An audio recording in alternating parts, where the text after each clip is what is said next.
I walked into Thanksgiving expecting what I always had: warm food, familiar faces, and the quiet comfort of routine.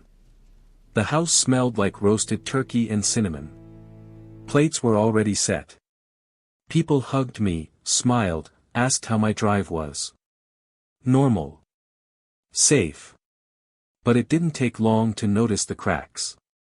The smiles were just a little too stiff. Chairs had been rearranged so I was seated at the far end of the table instead of my usual place near the center. And my niece, normally relaxed, chatty, was unusually formal. Straight-backed. Careful with her words. Watching the room more than participating in it. I told myself I was reading too much into things. Holidays do that to you. They make you sentimental. They make you cautious. Dinner began. Small talk floated around the table. The clink of cutlery. Someone laughed a little too loudly at a joke that wasn't that funny. Then, halfway through the meal, right as the conversation drifted toward gratitude, my niece cleared her throat. "I think we need to talk," she said. She stood up and reached beneath her chair, pulling out a folder thick with papers. The sound of it landing on the table cut through the room sharper than any raised voice. "This isn't easy," she continued, looking around as if gathering silent approval. "But it needs to be said. Especially today." Then she turned to me. She accused me of being unfair. Of being controlling. Of withholding assets that belonged to the family.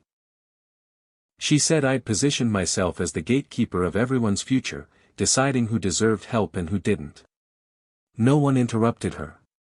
No one defended me. Some relatives stared down at their plates. Others wouldn't meet my eyes at all. And that's when it hit me, not as anger, not even as hurt, but as cold understanding. This wasn't spontaneous. This wasn't emotional. This was rehearsed. Planned. Strategically timed for a holiday when walking away would make me look guilty. She thought Thanksgiving was the perfect place to corner me. What she didn't know, was that the truth was already waiting in a folder of my own. Before I continue, if stories like this interest you, please subscribe to the channel. Now, let me tell you how everything actually unfolded. To understand why that moment at the Thanksgiving table cut as deeply as it did, you need to understand the role I'd played in this family long before anyone thought to ambush me. I'm in my late 60s now. Retired. Widowed.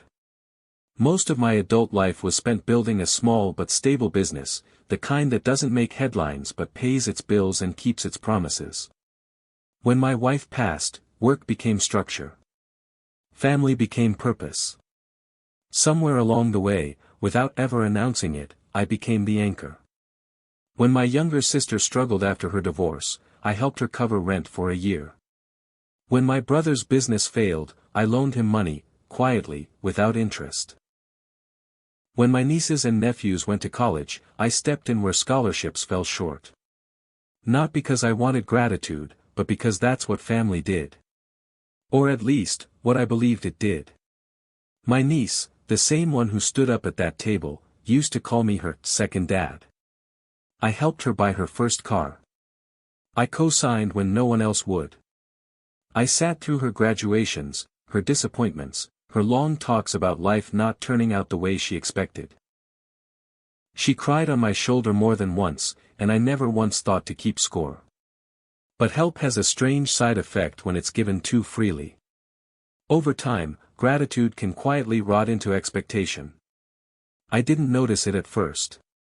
It came in the form of jokes, half-laughing comments about how I was the one with all the paperwork, or how I'd probably decide how everything shakes out anyway. I brushed it off. Families tease. That's normal. Then the jokes stopped sounding like jokes. She began speaking with a certainty that hadn't been there before. Talking about my assets as if they were already mapped out.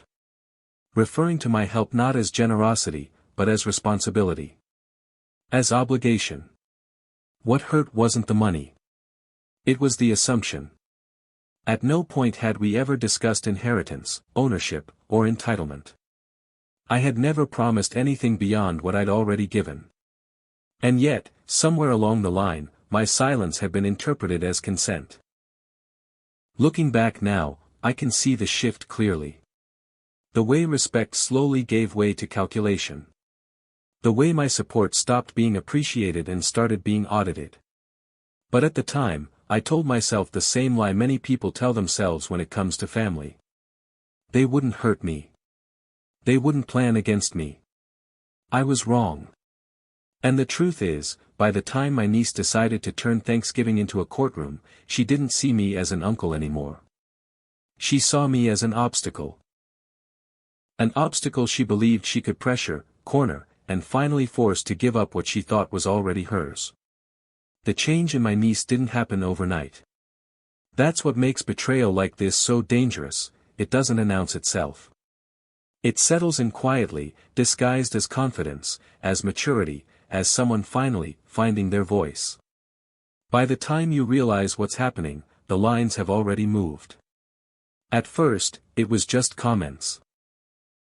She'd say things like, "You've done so well for yourself, uncle. I hope the family remembers that." Or, "It must feel good knowing you're the safety net for everyone." The words were wrapped in smiles, delivered lightly, but there was something underneath them, a weight that hadn't been there before. Then came the assumptions. She stopped asking and started stating. Talking about what the family needed as if she had been appointed spokesperson.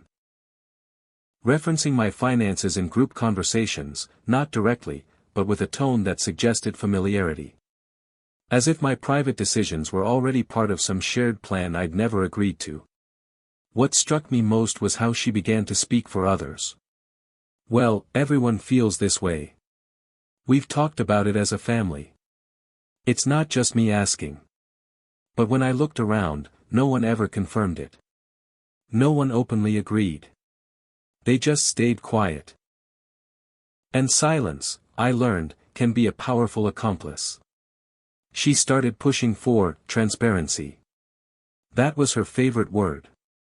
Transparency about my plans. Transparency about what would happen down the line. Transparency about who would be taken care of and who wouldn't.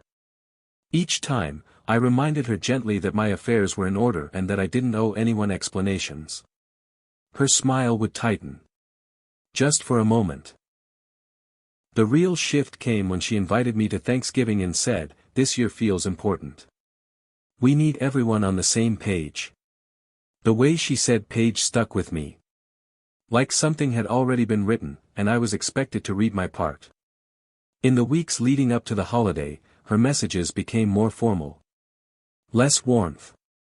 More structure. She stopped calling just to talk. Every conversation had a purpose. A direction. And when I declined one particularly pointed request, asking me to put things in writing so no one gets confused later, the mask slipped entirely. "You're being difficult," she said flatly. "And it's starting to feel intentional." That was the moment I realized we weren't having a family conversation anymore. We were negotiating power. And in her mind, I was no longer the man who had supported her for years. I was the man standing between her and what she believed she was owed. By the time Thanksgiving arrived, she wasn't coming to share a meal. She was coming to collect. And I was walking into that house unaware of just how far she'd already convinced herself she had the right to go. There were signs I should have taken more seriously. I see that now. At the time, I dismissed them as awkwardness, ambition, or the growing pains of adulthood. It's easy to excuse behavior when it comes from someone you've helped raise. You want to believe the best version of them is still there. The first sign was paperwork. She asked if I had everything organized somewhere. Not because she was worried, she said, just because families get messy when things aren't clear. I laughed it off and told her I'd handled my affairs long ago. She nodded, but her eyes lingered a second too long, like she was mentally checking off a box. Then there were the helpful suggestions. She offered to connect me with her friend who specialized in estate planning. Suggested it might be easier if someone younger helped translate the legal language. I declined politely. She didn't push then, but she remembered. There was also the tone shift when I said no. Any time I set a boundary, her voice cooled. Not angry, controlled. Like someone adjusting strategy rather than reacting emotionally. She'd respond with phrases like, "I'm just trying to prevent misunderstandings," or, "I don't want this to turn into something ugly later." The implication was clear: cooperation now would save me trouble later. One moment stands out more than the rest. She asked if I'd be willing to share copies of certain documents, for peace of mind. When I refused, she sighed and said, "You know, Uncle, people might think you're hiding something." That should have stopped me cold. Instead, I tried to smooth things over. I told her I trusted my family. That I didn't believe anyone was plotting against me. That I wanted Thanksgiving to be about gratitude, not paperwork. She smiled at that. A small, tight smile. Looking back, I realize my biggest mistake wasn't generosity, it was avoidance. I didn't want conflict. I didn't want to believe someone I cared for would organize others behind my back. So I ignored the pressure, the language, the careful framing of me as the problem. I told myself this was just stress. That holidays made people strange. That once we sat down together, everything would feel normal again. I couldn't have been more wrong. Because while I was telling myself to keep the peace, she was preparing something else entirely, something that required silence, witnesses, and timing. And Thanksgiving, with its captive audience and emotional weight, was the stage she chose. I just didn't know it yet. Thanksgiving morning started quietly. Too quietly. I remember noticing it as I drove over, the sky overcast, the roads emptier than usual, the kind of stillness that makes you feel like something is waiting just beyond your line of sight. I told myself I was overthinking again. When I arrived, the house was already full. Cars lined the street. The door opened quickly, almost too quickly, as if someone had been watching from inside. My niece greeted me first. Polite. Measured. No hug this time, just a brief smile and a step aside, like she was ushering me into a room rather than welcoming me into a home. Inside, everything looked perfect. Too perfect. The table was set with care, decorations placed just so, name cards positioned at every seat. That's when I noticed something small but unsettling. My name card wasn't where it usually was. I had always sat near the middle, close to conversation, close to family. This time, my seat was at the far end, slightly separated, angled away from the cluster of others. It felt deliberate. People greeted me as I moved through the room, but their energy was different. Conversation stopped when I approached, then resumed a beat too late. A few relatives smiled nervously. One of my nephews avoided me entirely, suddenly very interested in his phone. My niece moved through the space like a coordinator. Whispering here. Nodding there. Making sure everyone was in place. She checked the table settings twice, glanced at the clock more than once, and kept smoothing the same wrinkle in the tablecloth like she was rehearsing something in her head. When we finally sat down, the tension became harder to ignore. The food was passed around, but the usual chatter was missing. No one teased. No one told stories. The laughter felt forced, like it was being summoned on cue rather than rising naturally. Every so often, I'd catch someone looking at me, then quickly looking away. I ate slowly, aware of the weight settling in my chest. Years of family dinners had trained me to read rooms like this. You don't survive decades in business, or in family, without learning when something is off. My niece sat 2 seats down from me, back straight, hands folded neatly in her lap. She barely touched her food. Instead, she kept glancing toward a chair near the wall where a large handbag rested. Structured. Heavy. Out of place. I remember thinking, that bag looks like it's carrying more than leftovers. The room felt staged. Like everyone had been assigned a role, whether they wanted it or not. And for the first time that day, I stopped trying to convince myself it was nothing. Whatever was coming hadn't happened yet. But it was close. And everyone in that room seemed to know it. Except me. It happened so abruptly that for a second, no one seemed to understand what was unfolding, not even me. We were halfway through dinner when my niece gently placed her fork down, folded her napkin, and cleared her throat. The sound wasn't loud, but in that room, it landed like a signal. Conversation stopped mid-sentence. Chairs shifted. Someone coughed awkwardly. "I think we need to address something," she said. Her voice was calm. Too calm. Not the voice of someone nervous or conflicted. The voice of someone prepared. She stood, reached for the handbag by the wall, and pulled out a thick folder, the same one she'd been glancing at all evening. She laid it flat on the table in front of her, smoothing the cover like a presenter preparing slides. "This isn't easy to talk about," she continued, eyes moving around the table, never quite meeting mine. "But it's been weighing on the family for a long time. And since we're all here, it feels like the right moment." No one spoke. No one stopped her. Then she turned toward me. She said I had been unfair. That I'd positioned myself as the one who decided who got help and who didn't. That I'd been controlling access to money and support that should have been shared more evenly. She said I used generosity to keep people dependent, then punished them when they disagreed with me. Each accusation was delivered cleanly. Methodically. Like bullet points she'd rehearsed in private. "This isn't about greed," she added quickly. "It's about transparency. Accountability. Family." The word family echoed in the room like a challenge. She gestured to the folder. "I have records. Conversations. Timelines. Enough to show that this isn't just my opinion." I waited for someone, anyone, to interrupt her.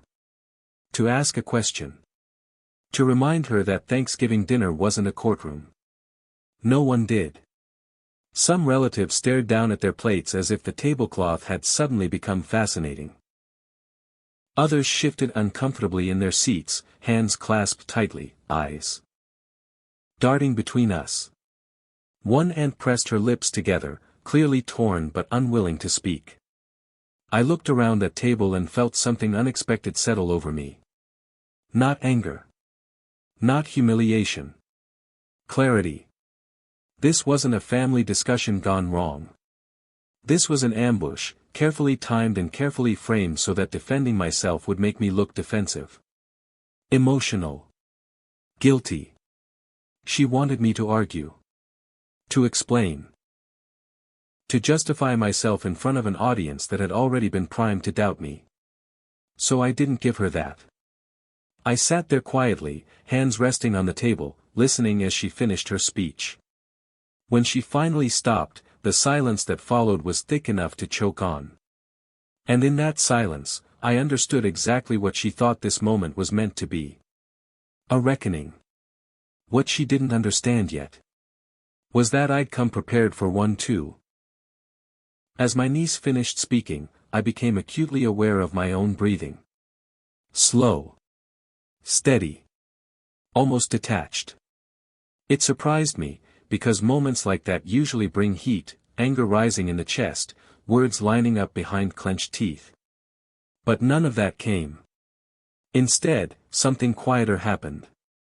I stopped feeling accused, and started feeling observed. I realized, in that long stretch of silence, that this wasn't about misunderstanding or hurt feelings.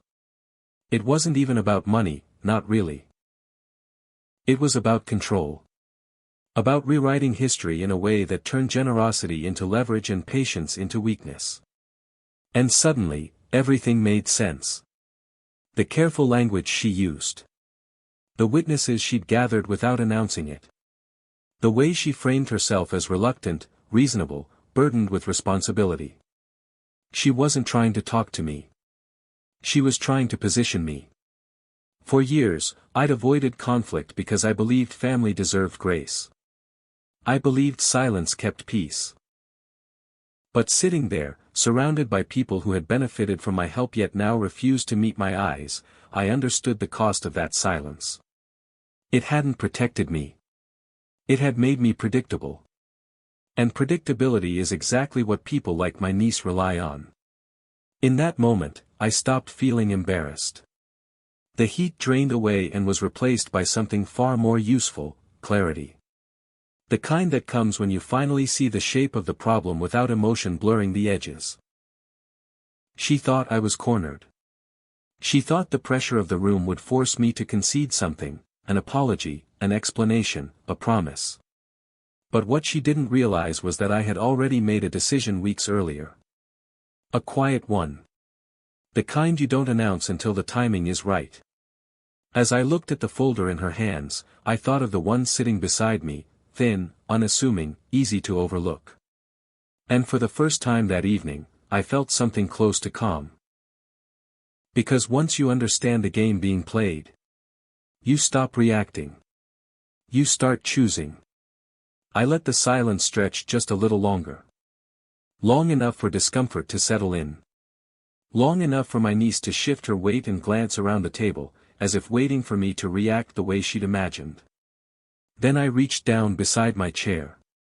It was a small motion. Nothing dramatic. Just my hand moving to the side and lifting a slim, plain folder onto my lap. No labels. No color. Nothing that suggested importance. A few people noticed it immediately. Others didn't, yet. I didn't plan on turning Thanksgiving into a discussion like this, I said calmly. My voice surprised even me. It didn't shake. But since we're here, I should probably respond. My niece smiled, just barely. The kind of smile people give when they believe the outcome is already decided. I'm glad you're open to talking, she said. Transparency goes both ways. I nodded and placed the folder on the table in front of me, but I didn't open it. Not yet. You're right, I said. Transparency does go both ways. Which is why I brought this. Her smile faltered for a split second. Almost imperceptible. But I saw it. Around the table, heads leaned forward slightly. Someone cleared their throat. The energy in the room shifted, not away from me, but toward whatever that folder represented. I brought it because, I continued, over the past year, I started noticing the same things many of you say you noticed about me. That conversations were changing. That assumptions were being made. That requests were turning into expectations. My niece crossed her arms, still composed, but now alert. And what's in the folder? She asked. Answers, I said simply. Not opinions. Not interpretations. Records. I let that sit. The truth was, I hadn't brought the folder out of spite. I brought it because I knew exactly how this would unfold once the pressure started. I'd seen it before, in business, in partnerships, even in family disputes that ended in silence instead of resolution. People don't accuse without preparation. And they don't ambush without believing the target is unarmed. Weeks earlier, after one too many pointed conversations with my niece, I'd started gathering information. Quietly. Methodically. Not because I wanted to expose anyone. But because I wanted to protect myself from being misrepresented. Every loan. Every check. Every conversation followed by an email summary. Nothing emotional. Nothing exaggerated. Just facts. As I looked around that table now, I realized something important. This moment wasn't about proving I was right. It was about letting the truth speak without my voice having to rise to meet it. My niece thought the folder she brought gave her authority. She had no idea that the thinner one sitting in front of me carried far more weight. And I still hadn't opened it. I opened the folder slowly. Not for effect, but because rushing would have undermined the point I was about to make. The papers inside weren't dramatic. No bold headlines. No highlighted accusations. Just neatly arranged documents, clipped together, ordered by date. I want to be very clear, I said, keeping my tone level. I didn't bring this to embarrass anyone. I brought it because once accusations are made publicly, the only fair response is clarity. I slid the first page across the table, not toward my niece, but toward everyone else. It was a simple summary. Names. Dates. Amounts. Each line item corresponded to financial help I'd provided over the years. Loans. Gifts. Emergency support. Education expenses. Each entry included whether it had been repaid, partially repaid, or never addressed again. The room went still.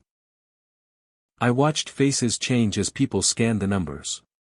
Not because the amounts were shocking, but because the pattern was unmistakable. I've never discussed these details openly, I continued. Because I didn't believe family support needed an audience. But since the question of fairness has been raised, here it is. I turned a page. This column shows what was asked for, I said. This one shows what was given. And this one shows what, if anything, came back. A few relatives shifted in their chairs. Someone inhaled sharply. My niece leaned forward now, her composure tightening. That doesn't tell the whole story, she said quickly. It tells the part with numbers, I replied. Which tends to be the part people argue about the least. I flipped to another page. This one had a heading at the top, individual breakdown. I'll save everyone the time, I said, glancing briefly in her direction. You were the single largest recipient of my support over the past decade. The word largest landed hard. There was no judgment in my voice. No accusation. Just fact. Car assistance. Rent coverage. Business startup funds. Legal fees. Each one listed. Each one dated. Each one undisputed. What's missing from the conversation, I added, is context. And context matters. My niece's face flushed. You offered those things, she snapped. I didn't force you. You're right, I said calmly. You didn't force me. But offering help doesn't turn into obligation just because someone grows accustomed to receiving it. I turned one last page and let it sit in front of the group. This one showed a timeline. A clear point where support slowed, then stopped. Not abruptly. Not maliciously. After a series of missed repayments, ignored follow-ups, and requests that escalated instead of resolved. I paused my support when trust eroded, I said. Not when gratitude ended. No one spoke. The accusations my niece had laid out minutes earlier now hung in the air, unanchored, stripped of authority. The room felt different. Quieter. Heavier. Not with shame, but with realization. I hadn't raised my voice. I hadn't defended myself emotionally. I'd simply opened a folder. And in doing so, I watched the narrative she'd carefully built begin to collapse, page by page, under the weight of its own omissions. The room didn't erupt. It recalibrated.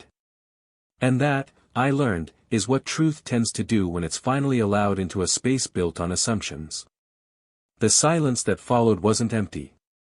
It was crowded, with thoughts, recalculations, and the uncomfortable sound of people realizing they'd been handed only half a story. My niece was the first to break it. You're twisting this, she said, her voice sharper now. You're making it look like charity when it was supposed to be family support. Everyone here knows that. No one answered her. She looked around the table, searching for backup. For nods. For confirmation. But the faces she'd expected to be allies were no longer certain. They were rereading pages. Rechecking dates. Quietly doing the math for themselves. An aunt spoke up, cautiously. I didn't realize you'd helped her that much. Another relative added, I thought you stopped helping because you were angry. I wasn't angry, I said. I was careful. My niece's posture changed. The calm confidence she'd started the evening with was gone, replaced by something restless. She began flipping through her own folder now, pages rustling too quickly, as if speed might replace substance. There were conversations, she insisted. Promises. Understandings. Then they should be written down, I replied. Like everything else in front of you. She opened her mouth to respond, then closed it. Whatever she'd planned to say didn't land the way she'd expected. The room had shifted from accusation to examination. Someone asked a question, not directed at me, but at her. Why didn't you mention any of this earlier? Another followed. Why bring this up now? Her answers came slower now. Less polished. She spoke about pressure, about feeling overlooked, about how she believed I was favoring others. Emotional arguments. Subjective ones. But the problem with emotional arguments is that they collapse when they're weighed against records. I hadn't accused her of lying. I hadn't needed to. The gaps in her story were doing that on their own. She finally looked directly at me, frustration spilling through her words. So what, you're saying I'm ungrateful? That I manipulated everyone? I'm saying, I answered evenly, that you turned support into entitlement. And then tried to turn entitlement into leverage. That was when it happened. She pushed her chair back abruptly, the legs scraping against the floor. Not dramatic enough to storm out, but loud enough to fracture what remained of her control. This isn't over, she said. You can't just rewrite things like this. I met her gaze without raising my voice. I didn't rewrite anything. I documented it. And that distinction, the difference between rewriting and recording, was the moment her narrative truly fell apart. Because once people see the difference, they stop listening to the loudest voice in the room. And start listening to the most consistent one instead. There was one more thing I hadn't said yet. And I could feel it, everyone in that room sensed there was still something unfinished hanging in the air. The kind of silence that doesn't ask if there's more, but what?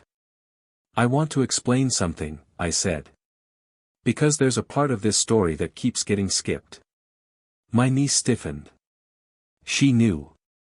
Or at least, she suspected. I didn't stop helping out of spite, I continued. I didn't wake up one day and decide to punish anyone. I stopped because I discovered something that forced me to reassess what I was actually supporting. I reached back into my folder and pulled out a single page. Just one. This is a summary, I said, of how the last amount I gave you was used. Her face drained of color. It wasn't detailed enough to humiliate her, but it was clear enough to be undeniable. Funds intended for a specific purpose had been redirected. Not accidentally. Not temporarily. Consistently. Quietly. I asked questions, I said. More than once. I didn't accuse.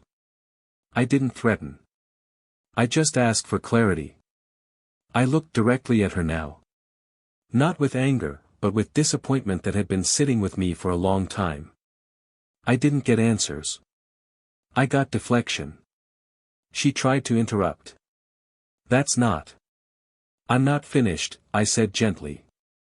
And the softness of it made her stop. I realized then that continuing to help wasn't helping anymore. It was enabling decisions I didn't agree with, and worse, ones I was being kept in the dark about. Around the table, heads slowly nodded. This wasn't new anger. It was new understanding. So I set a boundary, I said. Quietly.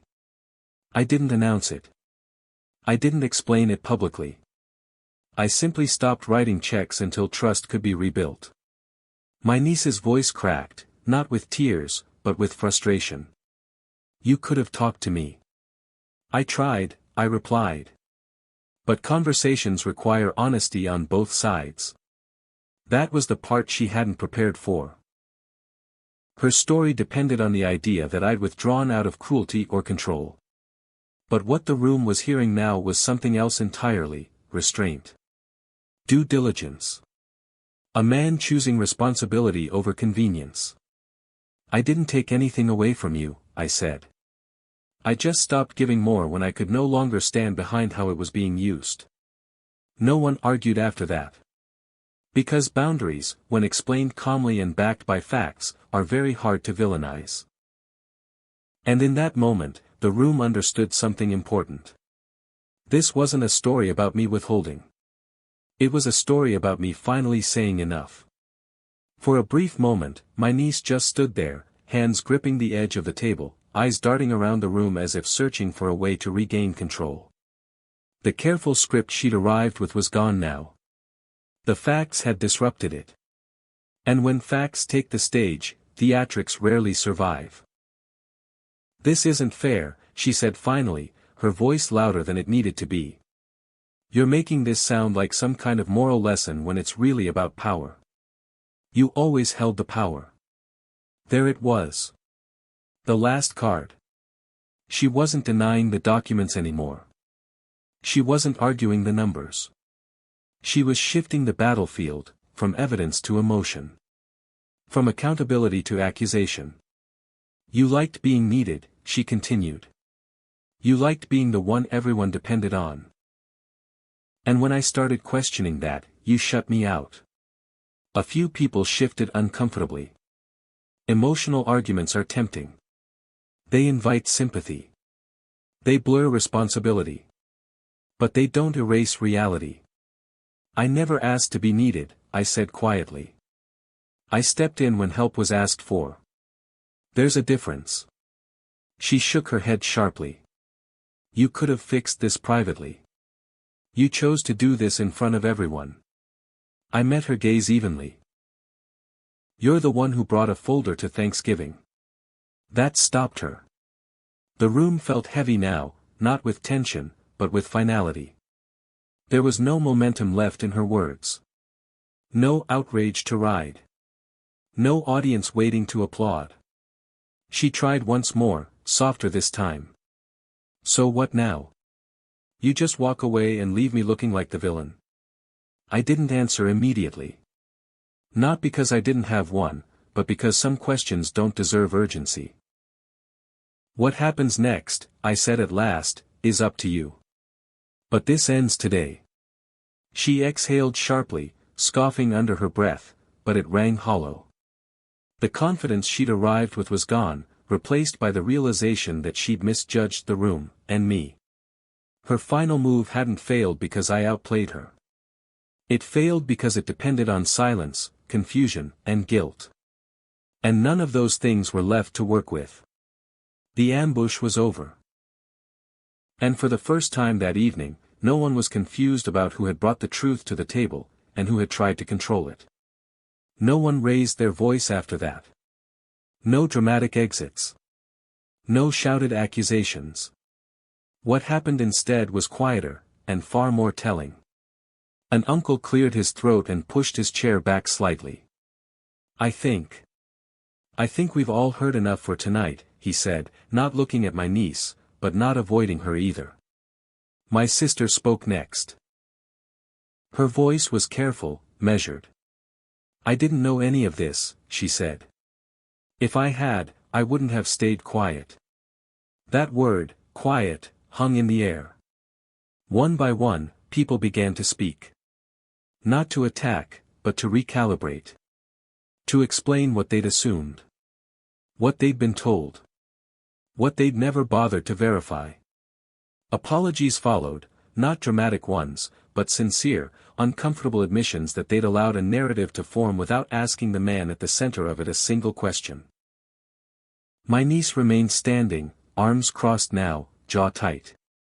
She wasn't shouting anymore. She wasn't pleading. She was watching something slip away that she hadn't realized was fragile, the room itself. Someone suggested clearing the table. Another offered to make coffee. Normal gestures returned, but they felt different now, careful, tentative, like people stepping back into a space after something heavy has passed through it. Thanksgiving, as we knew it, was over. A few relatives quietly gathered their things and left early, offering awkward goodbyes. Others stayed, but the energy had changed. Conversations were softer. More honest. Less performative. My niece eventually sat back down, not defeated, but exposed. The authority she tried to claim never returned. Not because anyone scolded her, but because no one deferred to her anymore. And as I watched the room slowly reset itself, I understood something important. She hadn't lost control because I spoke louder. She lost it because the truth gave everyone permission to stop pretending. The ambush didn't end in chaos. It ended in clarity. And that, I realized, was far more powerful than any argument she'd hoped to win. It happened later, after most of the dishes were cleared and the house had thinned out. The noise of the evening had faded into the low hum of running water and muffled conversations in other rooms. I was standing near the doorway, putting on my coat, when my niece approached me. "Can we talk?" she asked. Her voice was quieter now. Not rehearsed. Not projected. Just tired. We stepped into the hallway, away from the others. The walls felt closer there, the air heavier. No audience. No folders. Just the two of us. "I didn't expect it to go like that," she said, staring at the floor. "You didn't have to expose me." I took a breath before answering. Not because I was angry, but because this was the first honest moment we'd had in a long time. "I didn't expose you," I said. "I answered you." She shook her head. "You could have handled this privately."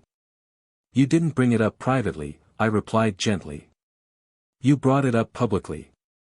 On purpose." That landed. She looked up at me then, eyes sharp again for a brief second. "You've always had control. Everyone listens to you. I just wanted things to be fair." "Fairness isn't decided by pressure," I said. "And family isn't managed like a negotiation." She crossed her arms, defensive instinct returning. "So that's it? You just cut me off." "I didn't cut you off," I said. "I stopped being treated like a resource instead of a person." The words seemed to drain the fight out of her. Her shoulders dropped. "I thought if I pushed hard enough," she admitted, "you'd give in. You always have." I nodded slowly. "And that's on me. I should have set boundaries sooner." She was quiet for a long moment. Then she asked, almost resentfully, "So what happens now?" I met her eyes. "What happens now is that things change. Not out of punishment, but out of honesty." I didn't raise my voice. I didn't threaten. I didn't offer reconciliation either. "I care about you," I said. "But I won't be cornered. And I won't be managed." She didn't argue after that. There was nothing left to argue with. We walked back into the room separately. And as I left the house that night, I knew something final had happened, not just to our relationship, but to the version of myself that used silence to avoid conflict. That version stayed behind. The weeks after Thanksgiving were quieter than usual. Not awkward, just honest. The kind of quiet that follows when something unspoken has finally been said out loud and everyone is adjusting to the new shape of the truth. A few relatives reached out first. Short messages. Careful calls. Apologies that didn't try to excuse themselves. They told me they hadn't known how much I'd done, or how the story had been framed to them. I thanked them and kept the conversation simple. This wasn't about collecting remorse. It was about resetting expectations. Some relationships softened. Others thinned. A couple disappeared entirely. And I let them. My niece didn't call for a while. When she did, it wasn't to argue or demand anything.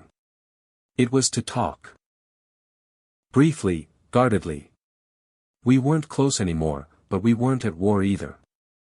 Boundaries had replaced assumptions, and while that hurt, it also brought relief. What surprised me most was how much lighter I felt. For years, I'd carried the unspoken role of problem solver, rescuer, safety net. I'd confused responsibility with obligation and peacekeeping with love. Letting go of that role didn't make me lonely, it made me free. Family gatherings changed after that. Smaller. More intentional. Less performative. Conversations were about people, not expectations. About presence, not pressure. And for the first time in a long while, I felt like I was being invited as a person, not evaluated as a resource. Thanksgiving had exposed something fragile, yes, but it also cleared the ground. What grew back wasn't perfect, but it was real. And real, I've learned, is far better than polite resentment wrapped in tradition. The ambush ended that night. What followed was something quieter, steadier, and long overdue. A family that finally understood the difference between love and entitlement. Looking back now, I don't replay that Thanksgiving with anger. I replay it with clarity. Because what happened at that table wasn't really about money, documents, or even my niece. It was about something far more common, and far more dangerous. It was about what happens when generosity is mistaken for weakness. For a long time, I believed keeping the peace meant staying quiet. That love meant absorbing discomfort so others wouldn't feel it.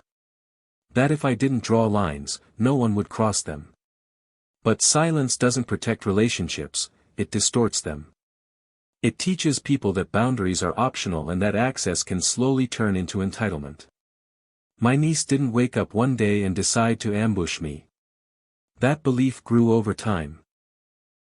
Fed by unchecked assumptions, reinforced by other people's silence, and encouraged by my own reluctance to say no early enough. That doesn't excuse her actions, but it does explain how easily these situations form inside families that avoid honest friction. Here's the truth most people don't like to say out loud. Family doesn't mean unlimited access. Love doesn't cancel accountability. And support doesn't erase responsibility. Age didn't make me vulnerable that night, it made me prepared. Years of living, working, trusting, and being disappointed taught me something younger versions of myself hadn't learned yet: when you document the truth, you don't have to argue it. That folder wasn't a weapon. It was a boundary made visible. If there's a lesson in all this, it's not, don't help your family. It's this: help them clearly, help them honestly, and never help them at the cost of your dignity. Because the moment support becomes something others feel entitled to take, it stops being love and starts becoming leverage. And leverage has no place at a family table. I didn't win that night. I didn't defeat anyone.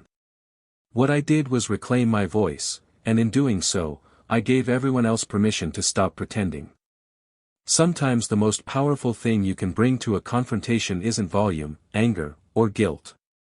It's the truth, quietly organized, calmly presented, and firmly held. If you've stayed with me this far, thank you. Stories like this aren't easy to tell, not because they're dramatic, but because they force us to look at the quiet moments where things first went wrong. The moments we dismissed. The boundaries we delayed. The conversations we avoided because we thought silence was kinder. If this story resonated with you, if you've ever felt pressured by family, misunderstood for your generosity, or cornered into defending yourself, know this. You're not alone, and you're not wrong for protecting what you've built. If you enjoy stories like this one, about family, truth, and standing your ground without losing your humanity, please subscribe to the channel. It helps these stories reach people who may need to hear them at exactly the right moment. Take care of your relationships, but take care of yourself too. Because peace doesn't come from giving in, it comes from being honest. More stories are coming.